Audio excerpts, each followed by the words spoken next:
into the drafting phase at this point of time. Team Falcons on the blue side, and ONIC is going to be on the red. Jushin first picked, while we have the Suyo as well as a Harith locked in hard for ONIC. Alright, so the Jushin does finally get open and we're gonna see few on it. And the interesting thing is ONIC have gone for the Harith as well as the Suyo, understanding that the Joy was still left open. I mean, technically in MPL, we've seen a Kyrie go for different flavors, but more so we've seen the Suyo over.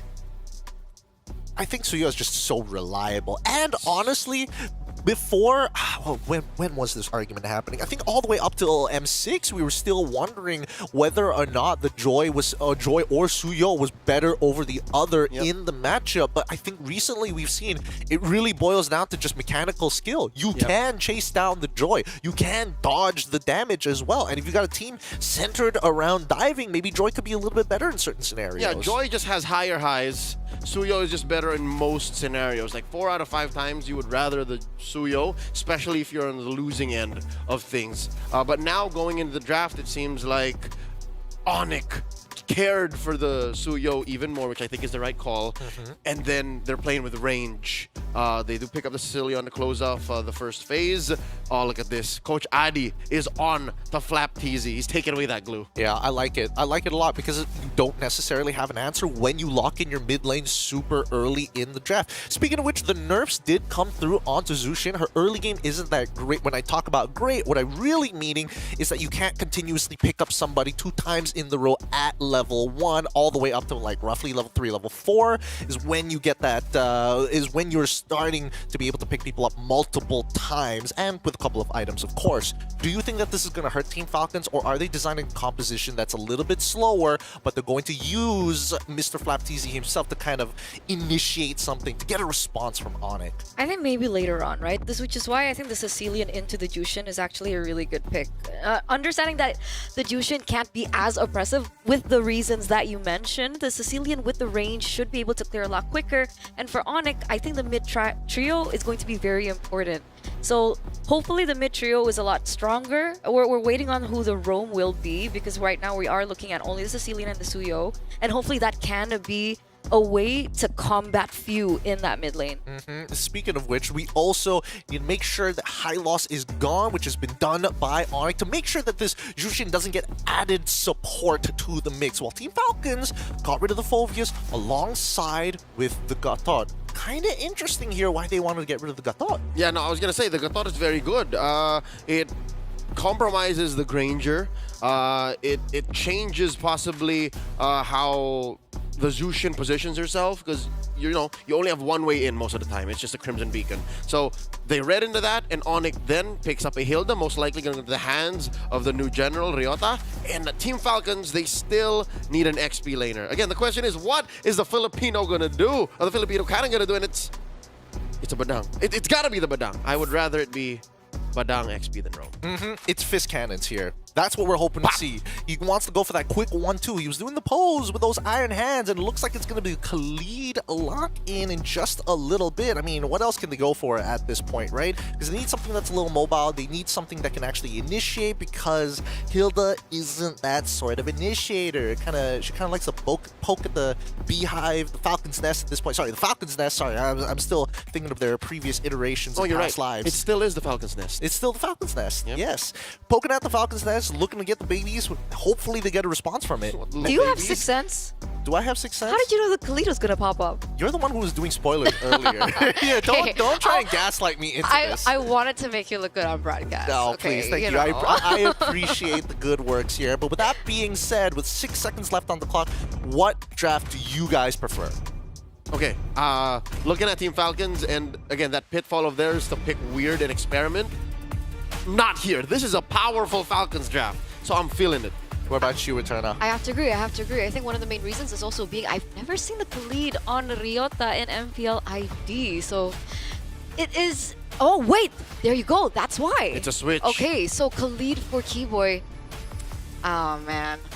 I'm a huge fan of Khalid Keyboy. Oh boy. Well, with that being said, our casters is going to be a turn, and as well as Leo, give it up for them as they take you guys into the Land of Dawn. Here it is, ladies and gentlemen, match number 2 of the Snapdragon Mobile Masters. And we're going to kick things off with game number 1 between, two amazing teams that we've seen so far in the Snapdragon history. Team Falcons already has a championship under their belt, but so does ONIC. This has been dubbed the never-ending rivalry. For the better part of almost 3 years, these two teams have been going at it. And non-stop, they've been delivering banger after banger. Keyboy here, catching few. Oh, Idle Among Kids in trouble, forced to flicker away. Ryota looking to finish the job. He does get it done, but he's traded out for Kyle scores 1. Yeah, we did mention about how aggressive things could be. You see Ogwin getting caught quite low at the moment. Meanwhile, Kaltizi and Keyboy are still going at it. Should be able to get out just fine. But this is what we were talking about, right? When Keyboy gets his hero, when Keyboy is getting his hands on a hero like the Khalid, very aggressive, it can be oppressive, especially in the early game. Kyrie, though, that's a forced flicker already in the first few minutes of the game. It's a technical knockout, I'll call it. For at least a couple of minutes, Ogwin will not be getting that flicker kick combo. Left easy up top, Bear down by 2. Keyboy gets stopped in his tracks. So far, it looks like mid has Team Falcons on lock, while, hold up, Kyle Easy looking for push back there. What was Sans thinking? Was Sans trying to get that level 4 up top? Probably, right? As he gets that level 4, it doesn't make that much of a difference, but I mean, when they start going and corralling around the neutral objectives, it should help him sustain through. So that is most likely what was going on, and here we're seeing it actually all unfold. Keyboy not yet level 4, so that is something that we do need to take into consideration, as it looks like, though, ONIC have the better footing. Oh, that's 3 in the pit, playing in the paint, in retribution range. Kyrie scores. Flapped easy pushed back. Ryota doing amazing work. The Ryota army goes wild. This was the hero that he debuted MPL ID with, the Hilda, and he's used it a couple of times already since he first performed in MPL ID, and he has been doing work. I don't know what it is with, Indonesian teams and the Hilda in the EXP lane, but it has been working out so far. Meanwhile, Team Falcon still looking for that clapback setup going on, but again, ONIC just really stepping up on the gas. Oh, Kyle Teasy compromised, jumped on. Keyboy scores 1. It might be another on the way. Owen gets popped by Sans. And MPL ID, this is what we call the brawl server, right? So ONIC RD are like, welcome Team Falcons. This is how aggressive our gameplay can actually get. And so we're looking at 3-1 already in the first 3 minutes of the game. However, Super Marco has still been left untouched on the Granger, and that could still be a potential problem that ONIC will have to deal with. Yeah, that might be that one spot that ONIC has to watch out for, where Team Falcons finds their comeback. In mid, though, it's impressive. I dare say maybe a little even stubborn that Team Falcons continue to pressure mid. I get it, though. I understand. It's because you have a Jushin, and there's a Sicilian there that is slowly ramping up. You gotta apply pressure. Absolutely. That Sicilian will become a problem. We've seen it in the hands of Sans before, and, at some point, he's been able to get so much stacks even before minute 15. So that is one of the, I would say, problems that Team Falcons needs to deal with, considering that they can utilize that to the later stage of the game as a secondary carry. You know what else is a problem that Team Falcons has to deal with? Why does ONIC have a 2,000 gold lead? Where is that coming from? Kills have been scarce, map has been quiet, but where is all this money coming from? I mean, technically, they were also able to take that first neutral objective down, and they do have a few kills under their belt, so maybe that's where it has been coming from. The Common Bites, we'll take a look at the comparisons later on, because right now, both teams are looking to secure this next neutral objective. Turtle at a third of its health. Kyrie holding his ground. Ryota keeping away too. Savero firing away. Wall put up by Flap Teasy. The Filipino cannon can only do so much as another turtle is secured here by the handsome future of Kyrie. Few gets jumped on. Oh, there's a crack coming in from Flap. The kick from Ogwin, isolating Keyboy. Savero holding the back line. There's not enough damage. Where was Marco? Yeah, that was so well played. I don't know, the follow-up just wasn't there in time. But luckily, Team Falcons, they do have a little bit of a trade going on. Kaltiza was able to pick up that tower in the top side. Meanwhile, Keyboy Gets should kicked. be fine. Yeah, he gets kicked out of that bush, flushed out. And I don't know, is this right? Am I reading the map right? Team Falcons is investing in the long lane. They're farming out for Kyle TZ anywhere else that ONIC isn't. And so far, you know what? If this happens for a solid 2 minutes more, this should equalize. It should shrink that gold lead. It should, but if we're looking at the comparisons right now, it looks like ONIC are holding on most of the economy. I think the closest one is in the gold lane. Only, 20, 30 gold difference. So again, Team Falcons, what's the clapback, right? Because we usually see them play the opposite lane. We usually see them find maybe trades in picks, trades in objectives, but it's been really quiet. Is Team Falcons waiting for a particular power spike? And if they are, what power spike are we looking at? Because Super Marco should get that power spike early. And what does it do, right? Does it kill? Does it just suddenly take the map? Is it a turtle steal? Could it be this last one? Spawning about 20 seconds. Ryota gets hit with a Crimson Flare. Gets the wall put up. So many things thrown at Ryota. Finally, he goes down. Super Marco gets the kill. Ogwin down to a 10th of his health. Ney at 20th. And that's a whole lot for just one. I'm not saying Ryota's life isn't worth anything, but still, Team Falcons are taking this really slow. They did pull out a flicker from Ryota, so I guess a part of him did think he could get away with it. I mean, I'm going to play devil's advocate and say that was worth it, especially now that they have one man up on the neutral objective, despite Ryota coming back real soon. But there it is. Kyle TZ. Okay, this could be the clapback you were looking for, Eterna. As the kick catches Keyboy in the air, down goes one. And slowly but surely, Team Falcons getting in the position of power, dominating these small skirmishes. Again, they're not 5v5s, Eterna. They're just like 3v2s, 4v3s, leading to like a single-man pickoff and then a conversion. This is the clapback we were looking for from Falcons. Absolutely. 7 minutes in, and we can already see Super Marco picking up 2 items. Was that kill before Skypiercer or after Skypiercer? I think it was after. Timing-wise, yeah. What's it worth? 0 stacks or 10? Exactly, because that's what we're looking at. As now he has the Sky. Oh, wait a second.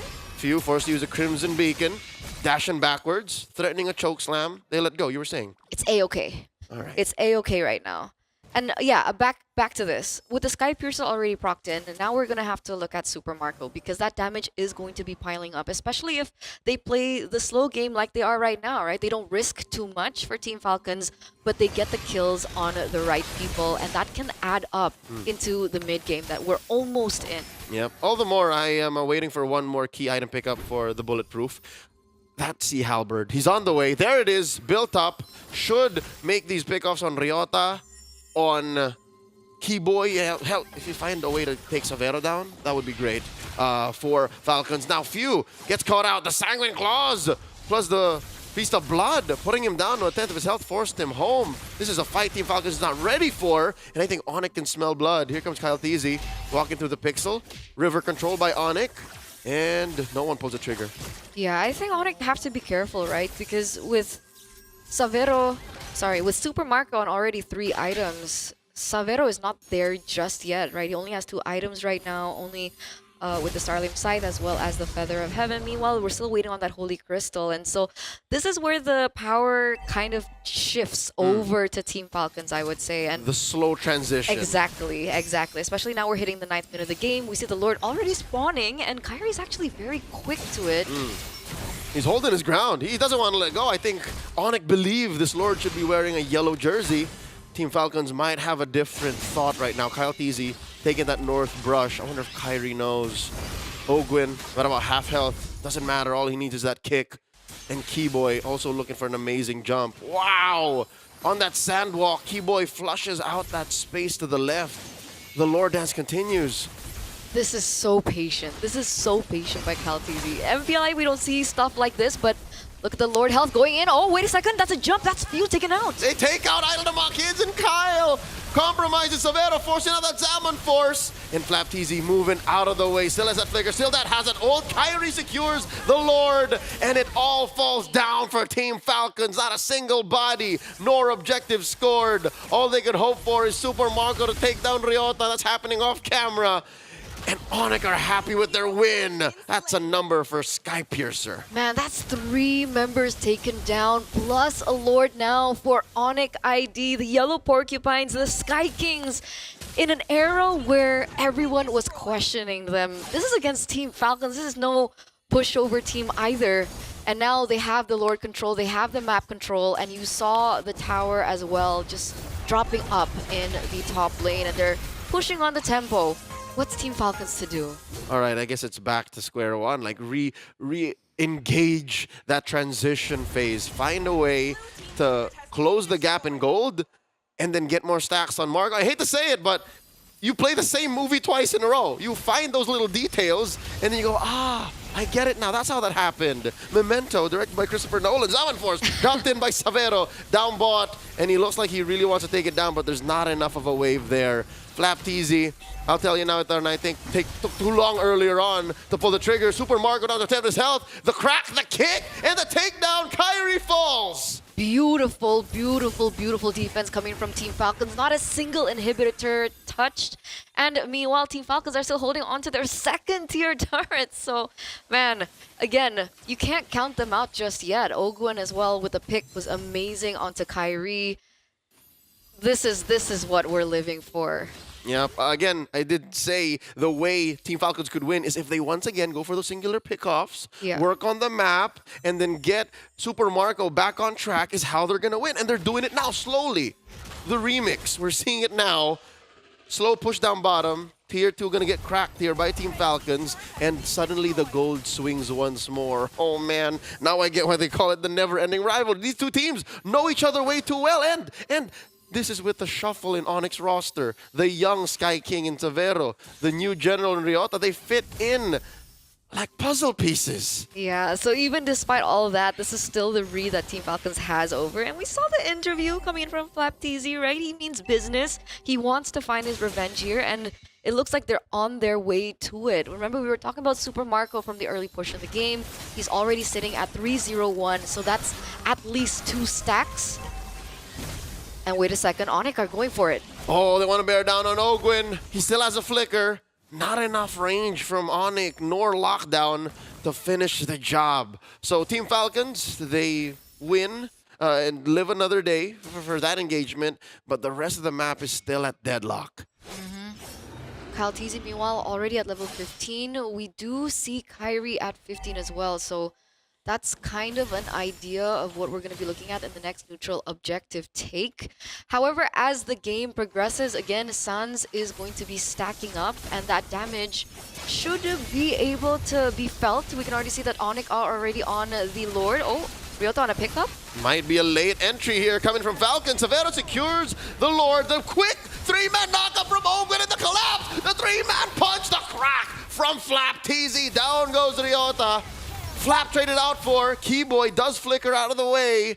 A less than ideal trade for Team Falcons. 1 for 1, but ONIC gets the Lord. That's an L, bro. Oh, but they could be getting this turret. So, right, I understand. The trade was not as great, but look at the pressure that they're still holding on to. Kaltis actually goes in 1v3, deals some damage, and in the grand scheme of things, the fact that they were able to get a permanent structure, if they can hold off this Lord, I think it's still okay for Team Falcons. You're right. There is a point of counting your blessings and being optimistic about it for the Green Falcons. But look at bottom lane, Eterna. That is a chubby wave that ONIC have led up. And Falcons are for sure going to lose that tier 2. And if ONIC want it, I think they can even threaten this purple. All right, but Kaltis is lucky enough to secure it, and they have to deal with the rest of the map. They do take down the Lord, but the map has irreversible damage onto it. Look at that, like tier 2 up top, ONIC just blows on it and it breaks. And now the clock ticks for Team Falcons, right? We're already in the 14th minute of the game. Like we keep mentioning over and over, Savero's actually already on his power spike. I think the next item would be maybe Divine Glaive, because he already has the Holy Crystal and in his concentrated kit. energy. Plus, he has the concentrated energy. There you go. Those are the item builds, ladies and gentlemen, for those of you wondering back at home, seeing the progression. And things get a little bit worse, seeing how far ahead Sans is in that mid lane. He already has 3 God. items under his belt, a little bit more, magic power to work with, but also a little bit more sustain in his kit. He has a lantern to boot, so he can actually deal with the frontliners coming through from Team Falcons. And maybe that's one of the main reasons why FlapTZ hasn't been able to be as aggressive with the fist cracks. Yeah, that right there is a clear sign that Team Falcons should put a huge green target on Sans. Not a single shutdown, not a single kill on this young man. Gilak Sans getting away with so Sans. much. Yeah, we're ready for that.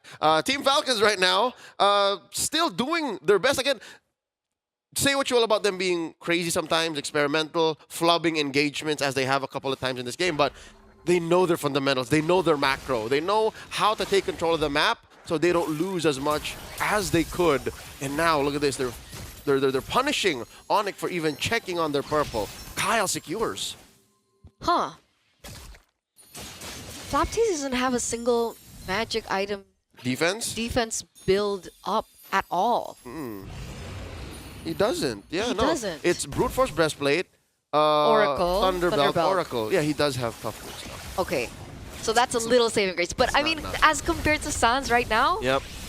Who should have like somebody. Oh, the king from Ogwin collapse onto with the rampaging sandstorm. Down goes Kyrie. Ryota flickers away to safety. 1-for-1. That's a winning trade for the Falcons. absolutely. And now they're going to be able to get their hands on the Lord. So just a second ago, we were talking about the advantage coming from ONIC. Wait a second. Now Kibo is caught in a precarious position. Still has the Immortal. Luckily, he's still able to get out. But this is it.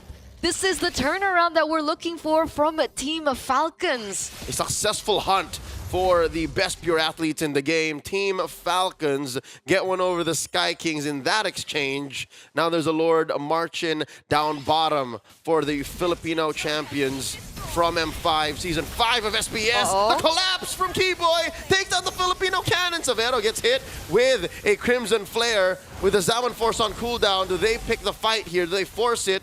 Here comes Kyle TZ, looking to dash through. It's a fully stacked up electrifying beats. He dances through, but he understands that it's too much to dive into Tier 3. I think they stood there a little too long. They were being too overzealous with it. They didn't have to lose FlapTZ there. They already had the Lord. And now they're going to have to push with only 4 members for the side of Team Falcons as ONIC. They have all the range as well as the clear that they need. Look at that damage. Oh, they have the inevitability in Sans too. Again, still untouched. He is never died this game. 18 minutes and counting. Kyrie picking up the Queen's Wings here. This is a utilitarian. Suyo, like he knows that he has to switch between assassin and fighter, fighter and assassin at any given point. So that, folks, that's why you gotta understand the 0, 2, and 5 line. Oh, man. What do they do now? Yep. Altezi looks like he's looking for an opportunity right now. This tower does fall in favor of Team Falcons. It's slow and steady. It really is. It really is. But again, ONIC still have Sans. Look at his KDA right now. We're looking at him on screen. He's super locked in, in the bottom right corner. Yep. He's standing at 405. He's got enough KDA to share with some teammates to make it positive. He has 100% kill participation. That he does. Again, a singular Sanguine's Claw just changes the face of a team fight entirely. That's the fact of the matter. So you gotta also appreciate how he's just running on a flicker, Eterna. He's not rocking Purify. So he's been so good at reading these engagements that even when he's at the cusp of death, he's able to out-mechanics himself. But on the other hand, that is an opportunity for Team Falcons, right? They do still have Ogwin. They do still have FlapTZ. It's like a little piñata. To look for these engages, and that might be the weakness point that Team Falcons need, especially now we're entering the 19th minute of the game. Can you imagine how many stacks a Sicilian has in 19 minutes? Yes. Right? A lot. Like 200-ish maybe at this point, maybe more, 250? I don't like counting stacks because this is Sans we're talking about. It could be a Gilak amount of stacks. That's true, that's All true. right. Oh, wait a second. The kick catches Keyboy, does Raging Sandstorm away, so that is one resource that Team Falcons could count out short term. Lord spawning in 10. But remember, Ogwin burnt 2 for that, right? He burnt out the Flicker, and he also burnt out his own Way of Dragon. So a 2-2-1 in terms of, resource trade. Math doesn't check out. Math does not check out, folks. And Keyboy kept his Flicker, mind you. So now, this gives ONIC all the more the incentive to start up the Lord. Kyrie again deep in the paint, holding it down, slashing away, severing at the Lord with Keyboy by his side. However, Team Falcons have built up a slow push in the bottom lane. So now it's pressure onto ONIC, and Team Falcons can actually buy their time because that wave is going to be crashing really soon. That's what we call in the business long lane control. Key, essential, fundamental in any good Lord dance. That is Keyboy with the concealed play. FlapTZ smelling something is afoot. Few controlling the pixel brush. Forcing Ryota into weird range. Does get a few beads off from Super Marco. Pushing away Keyboy. I'm wondering what's going on in Savero's mind. Like, where does he drop the Zaman Force here? What angle? I don't know, but it looks like the first order of priority for them earlier on was housekeeping, right? They had to clear in that mid lane. Now the bottom lane. They're sending Suns. Exactly. And this is information for Team Falcons to press the gas, understanding that the main damage dealer, Sans, is not there. All right, well, not there for just maybe 3 or 5 seconds more. And here now comes the Gilak from the east, coming through. Savero, right by his side. Few looking for a good Crimson Beacon. Finds it on Keyboy. This is a non-starter. I thought we've been watching the same sequence for the past minute. It's okay.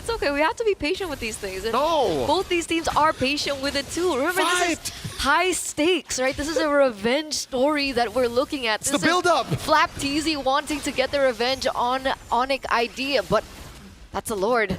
Already really low. Oh no, this is the point of no return. Look at the crash back and the collapse. Oh, Ryota's very low. Kyrie secures. Down goes Kyle Easy. Savero with the Zaman Force zoning out Team Falcons. This is a no-fly zone. Say the Sky Kings.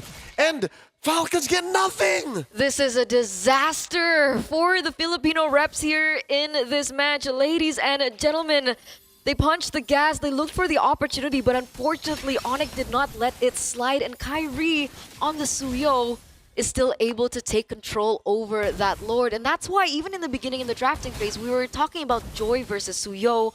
And again, Suyo has a little bit more of an edge as compared to Kyle TZ right now with that additional damage. And that neutral objective take is a lot easier and a lot smoother for ONIC. Oh, Few here compromised. Forced the flicker back and use the Crimson Beacon. Now Winter Crown, Lord still standing. Down goes Few, and the base will follow through. ONIC ID take game 1. Wow. I don't know, how are you feeling about this?